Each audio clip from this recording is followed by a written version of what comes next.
ನೀವು ನಿಮ್ಮ ಮಗುಗೆ ಅವ್ರು ಮಾಡೋ ತಪ್ಪಿಗಾಗಿರ್ಬೋದು ಅಥವಾ ಬುದ್ಧಿ ಕಲ್ಸೋಕ್ಕಾಗಿರ್ಬೋದು ಪದೇ ಪದೇ ಹೊಡಿತಿದ್ರೆ ಒಂದು ವಿಷಯನ ತಿಳ್ಕೊಳ್ಳಿ.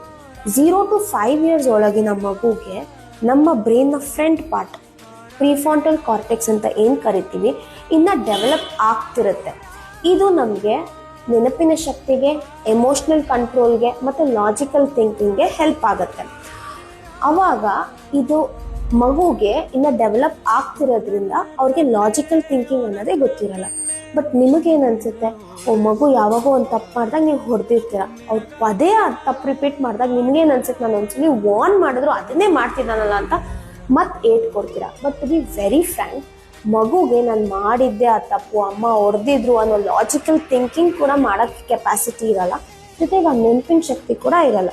ಸೊ ಹೀಗಿದ್ದಾಗ ನೀವು ಪದೇ ಪದೇ ಹೊಡಿತಾನೇ ಇದ್ದರೆ ಅವರು ಹೆದರ್ಕೊಳ್ತಾರೆ ಹೊರತು ಅದನ್ನು ಸರಿ ಮಾಡ್ಕೊಳ್ಳೋಕೆ ಅವಕಾಶನೇ ಇಲ್ಲ.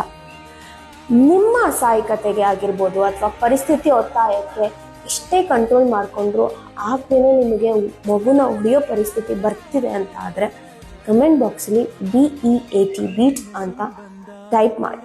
Happy parenting.